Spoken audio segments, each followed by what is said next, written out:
you to IDs right now. On what grounds, officer? We're just having breakfast. I got a call. 2 suspicious men. That's my grounds. IDs. I won't ask again. You walked past every single person in here and came straight to us. Nobody else, just the 2 white American men in the corner. You already know how that looks. You 2 IDs right now. On what grounds, officer? We just having breakfast. I got a call. 2 suspicious men. That's my grounds. IDs? I won't ask again. You walked past every single person in here and came straight to us.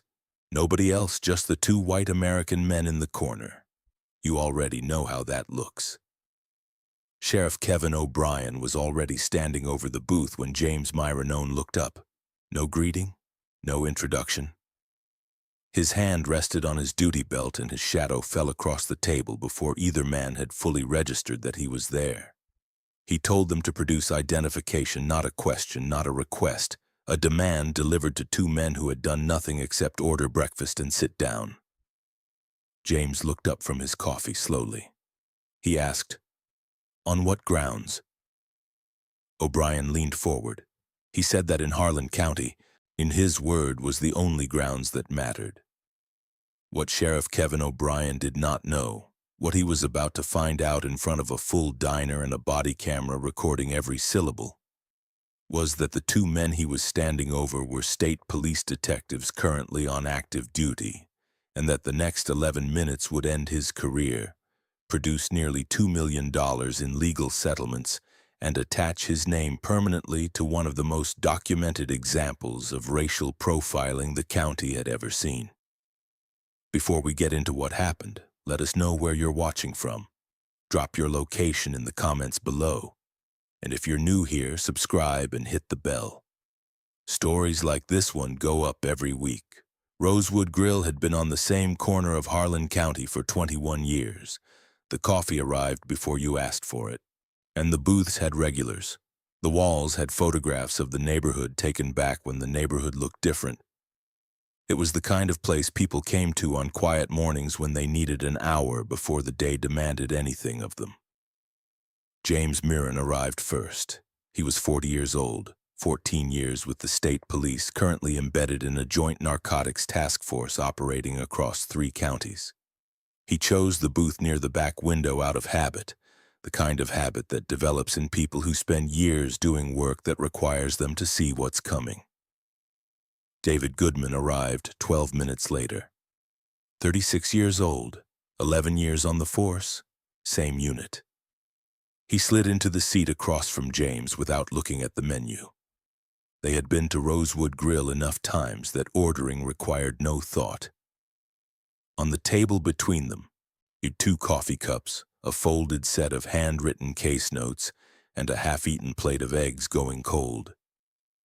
They were dressed plain clothes, jeans, jackets, nothing that announced anything. They were not hiding. They were working. The distinction mattered, and the details made it plain without needing to be stated. The diner that morning held maybe 14 customers. A couple sat near the front window. An older man had a folded newspaper at the counter. A woman with a laptop occupied a corner table. It was quiet. It was ordinary.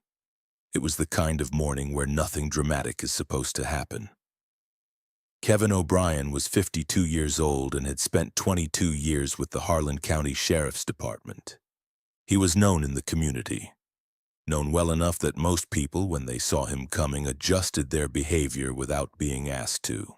His personnel file told a different story than the one he told about himself. 4 formal complaints over the past decade, each one filed by a white American resident, each one describing a stop or confrontation that had no lawful basis, every complaint reviewed, every one closed without action.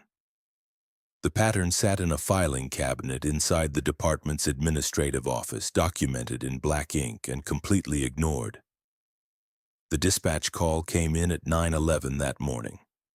A customer at Rosewood Grill had contacted the non-emergency line. 2 suspicious white American men, the caller said, watching the street, possibly planning to target the bank on the next block. No crime described, no specific behavior, no evidence of anything. O'Brien took the call without asking a single follow-up question and drove directly to the diner. He walked through the door at 9:17. His eyes moved across the room once. They passed over the couple near the window. They passed over the man at the counter and the woman at the laptop. They stopped on James and David. He walked to their booth without pausing, without speaking to the waitress, without watching the two men for even a few seconds. He had not observed them. He had identified them. There is a difference, and the body camera on his chest would later make that difference impossible to argue. He told them to produce identification.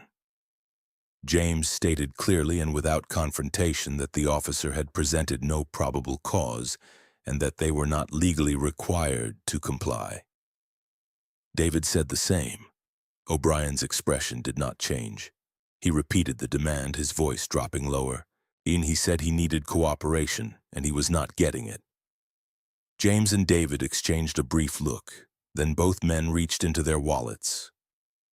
They were professionals, and they understood that the measured response was sometimes the correct one, not because the demand was lawful, but because the situation called for precision, not escalation.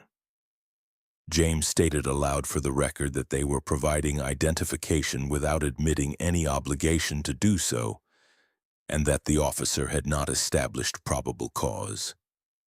David confirmed the same. Both IDs were placed flat on the table. O'Brien picked them up without acknowledgement and walked outside. The diner had grown noticeably quieter. The couple near the window had stopped talking. The woman with the laptop had stopped typing. A waitress near the serving counter stood with her hands at her sides, not moving. 3 customers had their phones out. 4 minutes later, O'Brien returned. Both IDs were clean. No warrants, no criminal records, nothing. He dropped them onto the table without looking at either man and told them they needed to leave. David looked up and stated plainly that they had not committed any offense and that the officer had no legal authority to remove them from a private establishment. O'Brien's jaw tightened. His response came quietly, without heat, almost casual in its delivery. He told them that their type always found a way. Eventually, he said he would rather not be around when they did. The sentence landed and stayed there. 6 phones were now recording openly across the diner. The morning, which had started as nothing, had become something that none of the people inside Rosewood Grill would forget. O'Brien did not move after he said it. He stood over the booth with the words still in the air between them and waited, as though he expected the statement to produce the result the badge and the demands had not. James did not raise his voice. He did not reach for his phone. He addressed O'Brien directly and worked through each violation in sequence: the demand for identification without probable cause, the attempt to remove them from a private establishment without legal grounds, and now a statement that had named their race as the reason for suspicion. He said each of these things at a measured pace, clearly enough for the body camera clipped to O'Brien's chest to capture every word without distortion. And David added one point to close: that everything O'Brien had said and done since walking through the door was on record and that they intended to make sure the right people saw it. O'Brien did not retreat. He stepped closer. Frank Duca had been watching from behind the counter since the moment O'Brien walked in. He had owned Rosewood Grill for 21 years. 58 years old, broad-shouldered. Not a man who looked for confrontation. But there are moments that make the choice for you. He had heard enough. He stepped out from behind the counter, crossed the floor, and stopped a few feet from the booth.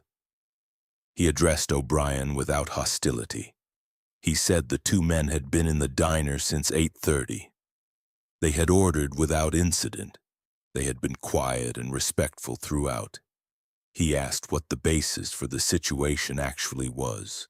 O'Brien turned on him before he finished the sentence. He stated that interfering with official business was a criminal offense. He said that if Frank spoke again, he would be in handcuffs before the next word left his mouth. Frank went quiet, But he did not leave.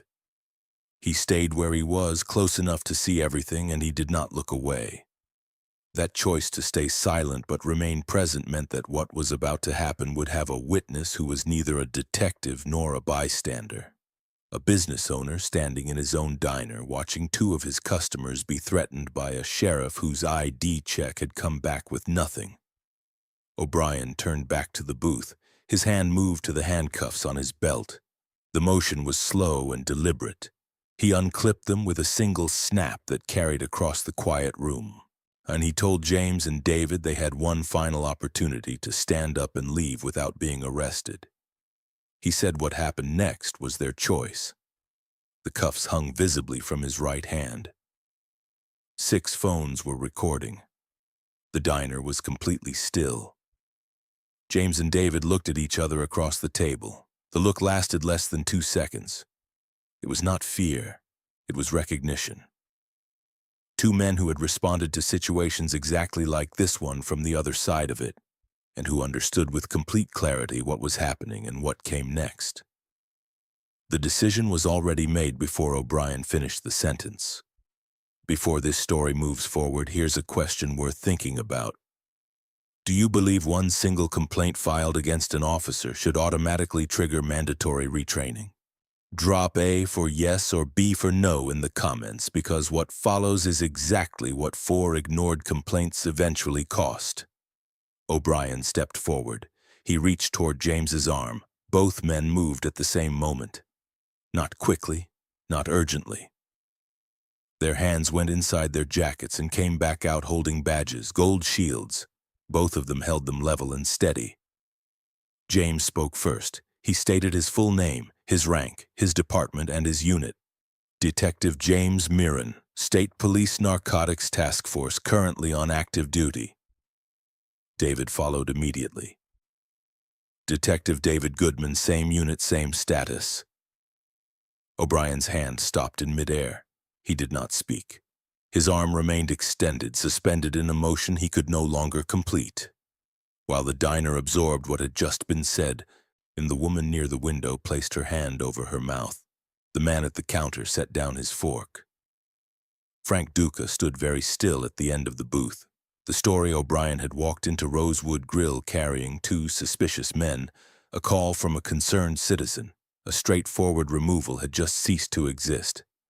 What replaced it was documented, recorded, and held in the hands of 2 state detectives who had now identified themselves on camera in front of witnesses after being threatened with arrest for eating breakfast.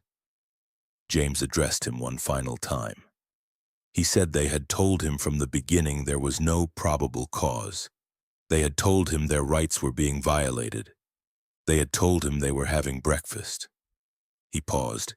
He said the body camera on O'Brien's chest had recorded all of it, and David looked directly at the camera and confirmed they would be requesting the full footage. O'Brien left without another word. The door closed behind him. The diner did not immediately return to normal. It held the weight of what had just happened for a long moment. Then Frank walked to the booth and stood at the edge of it. He said he was sorry it had happened in his place. James told him it was not his fault and asked whether they could have the security footage from that morning and the contact information of anyone willing to give a statement. Frank told them they would have everything they needed. Outside in the parking lot, O'Brien sat alone in his vehicle, both hands on the steering wheel, engine off, staring straight ahead at nothing in particular, while inside the diner, in the story of the morning that would follow him for the rest of his life, was already being documented. James made the call from the booth while the coffee sat cold in front of him. Lieutenant Graves picked up on the second ring. James walked him through the sequence without editorializing. The dispatch call, the ID demand without probable cause, the explicit racial remark, the handcuff threat, the intimidation of the diner owner. He ended by requesting that O'Brien's body camera footage be flagged and secured before the end of the shift. Graves listened without interrupting. His response took 4 seconds. O'Brien was being pulled from active duty within the hour, pending a full internal affairs review. James and David stayed and finished their breakfast. The food was cold and the coffee had gone flat. They ate anyway. Walking out unfinished would have meant leaving something behind that didn't belong to Kevin O'Brien. Before they left the building, Frank had produced a USB drive with the full security recording from that morning. 8 customers had provided their contact details and offered their phone footage without being asked. The evidence chain was complete before either detective stood up from the booth. By that evening, the footage was online. 4 separate clips, all recorded from different angles inside Rosewood Grill. The clearest one, O'Brien unclipping his handcuffs, then 2 gold badges rising into frame, was shared 400,000 times in the first 12 hours. By the end of the week, the combined footage had been viewed 18 million times. National news outlets picked it up under headlines that wrote themselves, and Harlan County became a name attached to a story the county would spend years trying to separate itself from. Internal Affairs completed its review in under a month. The body camera footage was unambiguous. Every demand was on it, every dismissal, the remark, the handcuffs, the frozen hand. It played back from O'Brien's own chest, recorded on department-issued equipment exactly as it had happened. Investigators then pulled his full personnel file. 4 formal complaints, 10 years. Each one filed by a white American resident. Each one describing racial targeting without legal cause. Each one reviewed, documented, and closed without consequence. The pattern was not hidden. It had been sitting in a filing cabinet inside the department's administrative office the entire time O'Brien continued working patrol, continued making stops, and continued accumulating a record the institution around him chose not to address. 3 weeks after the morning at Rosewood Grill, the department announced its decision. Kevin O'Brien was terminated. The official findings cited repeated violations of constitutional policing standards, a demonstrated pattern of racially discriminatory conduct, and the use of arrest threats without lawful justification. He filed 2 appeals. Both were denied. No law enforcement agency in the state offered him a position. His name, now permanently attached to 18 million views of footage, appeared in every background check run on him for the rest of his working life. James and David filed a federal civil rights lawsuit against O'Brien and the Harlan County Sheriff's Department. The lawsuit named unlawful detention, Fourth Amendment violations, and racial discrimination, and it held the department directly accountable for the 4 prior complaints that had been documented, dismissed, and never acted upon. The argument was straightforward. The institution's repeated failure to respond to a documented pattern created the conditions for what happened at Rosewood Grill. Frank Duca filed separately, citing unlawful intimidation of a private business owner on his own premises. The county's legal team reviewed the full evidence package, body camera footage, security recordings, 8 witness statements, and O'Brien's personnel file, and arrived at the only conclusion the material allowed. A trial was not survivable. They settled. The county paid James and David a combined $1,100,000. Frank received $900,000. The total settlement reached just under $2 million, paid by a county that had been given 4 documented chances to prevent the morning at Rosewood Grill, and had declined every one of them. Then James and David made a decision that no one anticipated. They donated the entire settlement, every dollar. Half went to a civil rights legal defense organization that provides representation to victims of racially biased policing who cannot afford attorneys. The other half funded a scholarship program for young white American men pursuing careers in law enforcement. No press conference, no statement read from a podium. A short written release distributed quietly that said the following. They had badges. Most people who encounter what they encountered on that Tuesday morning have nothing to show, and the money belonged to the ones who walked away from those encounters without anything to pull out of their jacket. The announcement surprised people who expected the story to end at the settlement figure. It did not end there. It redirected. Harlan County implemented mandatory bias awareness training for every active deputy. A new review protocol required supervisory sign-off on any identification check conducted without documented probable cause. An independent civilian review board was established with specific authority to investigate complaints involving racial profiling. Body camera footage became subject to quarterly audits designed to identify patterns before they produced incidents. 2 other deputies, each carrying complaint histories that tracked closely with O'Brien's, were removed from patrol and reassigned. Rosewood Grill stayed open. Frank kept the booth near the back window. James and David came back on Tuesday mornings. The food was the same. The coffee arrived before they asked for it. Near the register, Frank hung a small framed sign the week after the settlement was finalized. It read, "Served with dignity, no exceptions." He has not taken it down. Kevin O'Brien has not worked in law enforcement since. Here is what the morning at Rosewood Grill actually demonstrated. 2 detectives, men with badges, state authority, and a combined 25 years of service were treated as criminals during a routine breakfast because of the color of their skin. They had the credentials to stop it. They had the institutional backing to document it. They had the legal standing to pursue it. And then they still had to sit in a booth and wait for a sheriff to reach for his handcuffs before anyone in a position of authority intervened. Most people do not have what James and David had. Most people who encounter what they encountered on that Tuesday morning walk away. Without recourse, without documentation, without anything that makes the institution respond. Those are the people the settlement money went toward. Those are the people this story is about. Stories like this do not produce change by existing. They produce change by being seen by enough people, loudly enough and for long enough, that institutions can no longer manage the distance between what is documented and what is ignored. If you liked this video, make sure to hit that like button, subscribe, and turn on the notification bell so you don't miss the next story. Share this video with someone who would appreciate it, and let's keep building this community together. And before you go, drop a comment below. I'd love to hear your thoughts on what stood out to you the most. Until next time, stay safe, stay curious, and I'll see you in the next one.